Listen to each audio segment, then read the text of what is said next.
Hello, my name is Monica Brown, and I teach 8th grade U.S. History and Social Studies at Key Middle School here in HISD. Today I'm going to take you through a lesson where we're going to talk about racial and ethnic discrimination. You might recall in a previous lesson we talked about the conflicts and the discrimination that some religious groups experienced, where we're going to also pull from those lessons, and then we'll discover a little bit more about what was going on as this country developed in the early years. But before we get to that point, there are a few things that I want you to have. You will need to have a pen or pencil, and you will need to have paper, and you will need to have a journal if you prefer to take some notes. Now, you are going to have to create a graphic organizer as we go through our lesson, so be prepared to do that. But let's get to the first part of our lesson. Learning target is that you can explain ethnic discrimination, racial discrimination by categorizing information and drawing inferences from primary sources. Our vocabulary that you will hear in the lesson today is prejudice, stereotyping, discrimination, racism. Prejudice means that it is a negative attitude toward an entire category of people, often an ethnic or racial minority.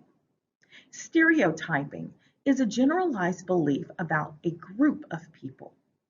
Discrimination means that you are behaving differently, perhaps unfairly, towards members of a certain group. And racism is the belief that some races are superior to others.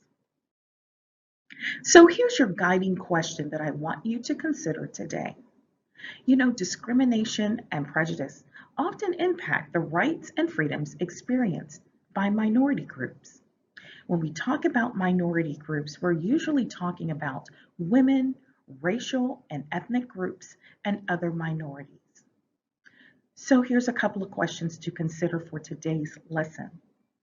To what extent was America a land of opportunity for immigrants coming to America in the late 1800s? And to what extent was the civil rights movement successful? Have you ever experienced discrimination? If so, how? I want you to think about your experiences with age, gender, or your race. Now, discrimination, you're probably thinking, well, I'm only in middle school. Isn't it something that adults experience? Well, not necessarily. Perhaps you've experienced discrimination based on your age. Maybe there's things that you can't do because of how old you are, or maybe you've been excluded from something because you're too young. Have you thought about maybe sports? Have you experienced maybe sports at school that maybe you can't play because you're a girl, or maybe certain things you can't play because you're a boy? That would be based on your gender. So I want you to think about if you have ever experienced any sort of discrimination based on age, gender, your race. Take about 3 minutes to write about an experience that you had, and you might want to share it with those folks that are at home with you, or maybe you want to share your experiences with a friend. But it's definitely worth taking a moment to think about that.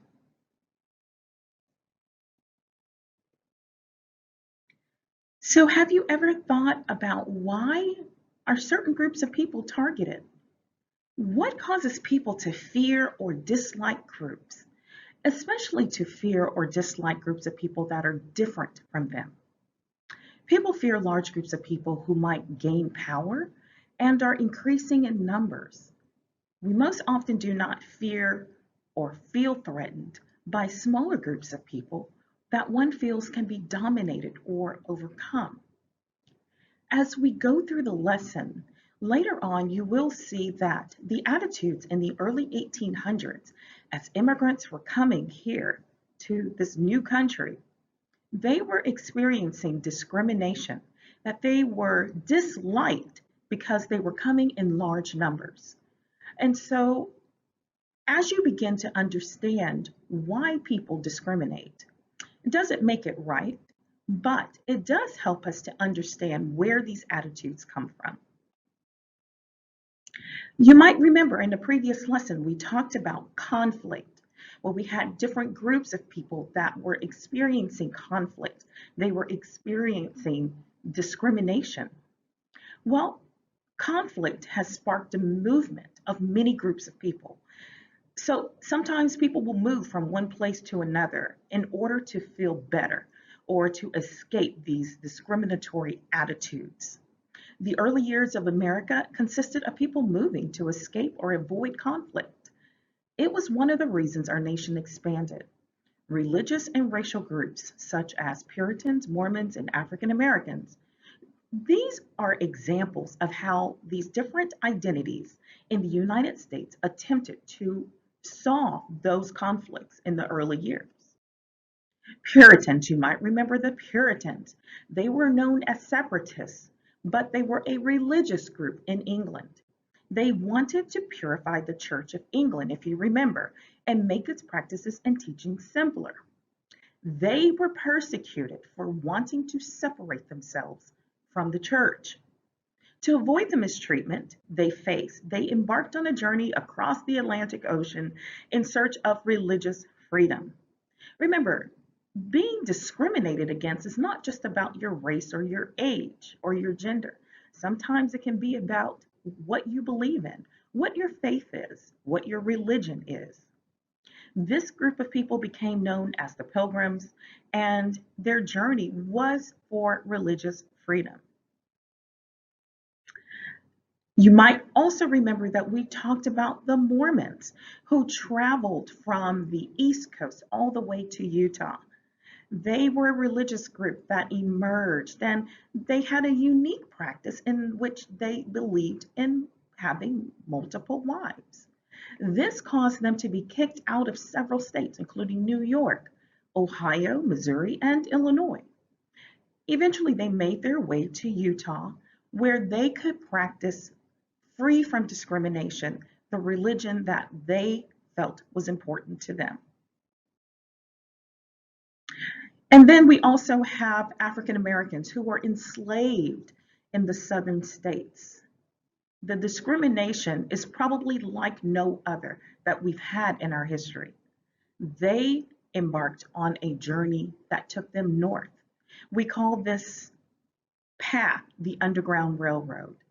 And the Underground Railroad allowed them to resist enslavement by escaping to freedom. It was a series of hiding places that helped them to escape to the north. And so it doesn't mean that there was no discrimination in the north, but it does mean that it was a path to a better life, to having less discrimination based on their race. So now let's look at this land of opportunity. Notice there's a question mark after land of opportunity. So we're asking, was the United States welcoming to immigrants in the late 1800s? Why or why not? Let's explore a little bit. Now, here is a graphic organizer that I want you to create. Just do something really quick. You have your first column, title of the source. So we're going to look at about 5 different primary sources. That's your first column.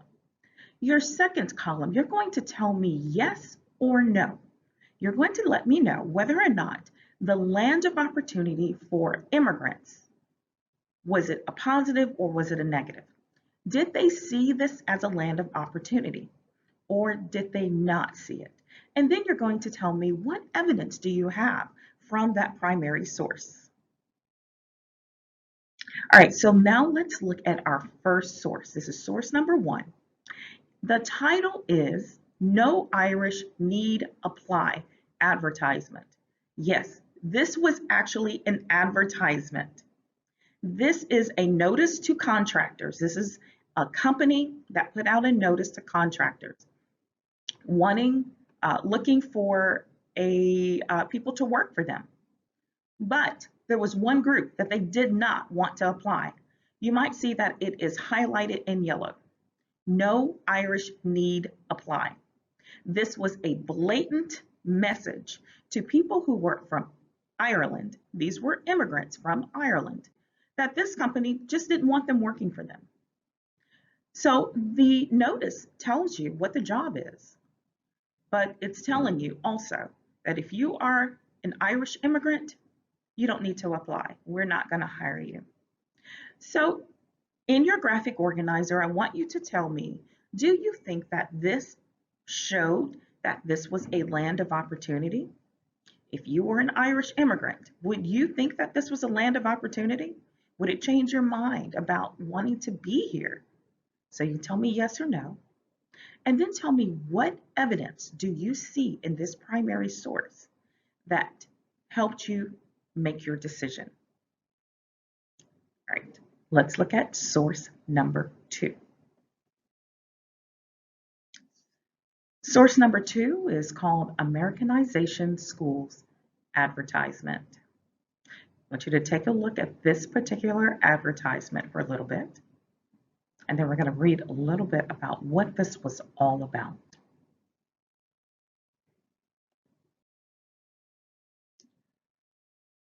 All right, we have source number 3. Whose land is this? Who wants immigrants? Some Americans don't want newcomers in the country, and some of the newcomers, as soon as they get settled, don't want any other immigrants to come after them. Here's source number 4. This is White Star Line Advertisement. I want you to take a look. Remember, you're going to use your optics to discover what the message is in this advertisement. Remember, your title of your source is White Star Line Advertisement. And then tell me, based on what you see, do you think that this is sending a message that this is a land of opportunity for immigrants, or is this not a land of opportunity for immigrants? Provide evidence from this source. What is your evidence that you see in this advertisement? And then we have source number 5. It says, welcome to all, and this is a political cartoon. We have seen political cartoons throughout this semester in other lessons. Take a look at this one. Remember, you are going to use your optics to understand everything that this picture is showing you. The title of your source, well, it's welcome to all. Now, based on what you see here, do you think that this is sending a message that this is a land of opportunity for immigrants? Well, what is your evidence? Now, if I'm looking at this, this looks like there is a picture of the American flag. It looks like there's a man standing at the top of that ramp. Who is that? Again, use your optics to really examine the photo or the picture and provide evidence from the source.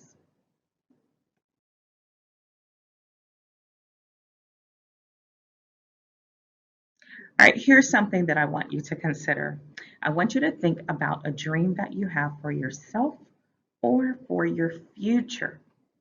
How would you feel if you were told that you could not achieve your dream because of who you are and there was nothing you could do about it?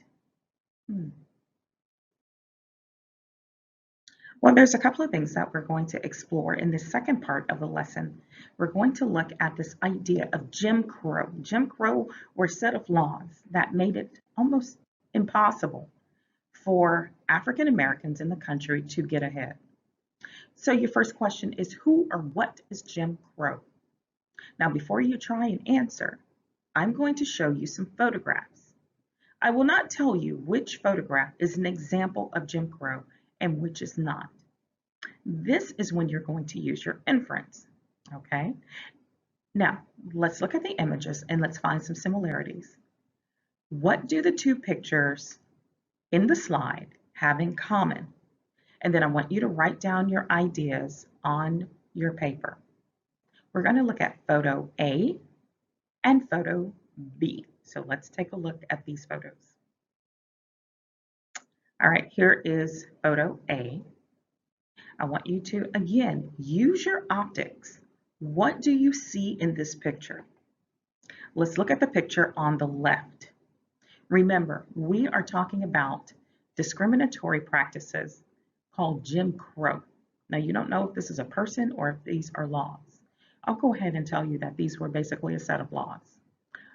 Take a look at the left. Look at the picture. Look at who is in the picture. All right, let's look at what he is doing. And let's look at that picture that's on the left, the writing that's on the wall. You see it says white women, colored women. And then there's another picture that's way down there. You may not be able to see it. It says white men and colored men. Now, the picture on the right, who do you see in that picture? Do you see anything that looks unusual? What jumps out at you immediately when you look at these pictures? Let's look at this next one. Okay, let's look at this one. What do you see here? Is this an example of discrimination? We have a headline from a newspaper. President Truman wipes out segregation in armed forces. That's definitely sending a message about what's going on at that time. And then look at the picture that's on the right. What stands out to you compared to the picture before? What really jumps out at you? Well, as you look at each photo, I want you to understand what each photo had in common. You might be able to predict what the definition of Jim Crow is. What did photos 1 and 2 have in common? And what did photos 3 and 4 have in common? We have the examples and we have the non-examples. So as we're talking about Jim Crow, the examples in photos 1 and 2 show that there was a high level of discrimination. Remember the African American man who's drinking out of a separate watering facility. And then we had that other photo, we remember, it was seemed to be all men, all white men that were in some sort of classroom. The second set of photos, that was non-examples. Well, we saw a picture of a headline that said President Truman was wiping out segregation. And then we had a picture of women in a classroom, both black and white. Those were non-examples. Now you have a writing assignment that's going to allow you to reflect on what we've talked about in this lesson. You're going to answer an open-ended question, basically the same one that I started with. And the question is, what extent, or to what extent, was the U.S. welcoming to immigrants coming to America in the late 1800s and the early 1900s? What is your task? Your task for this is to determine if the U.S. was welcoming to immigrants in the late 19th century using the primary sources that we went through. The second thing is you're going to ask yourself, what do you want the reader to know? So the person that's going to read your response to this question, what do you want them to know? Why is your choice the most logical? And what specific evidence have you provided to support that choice?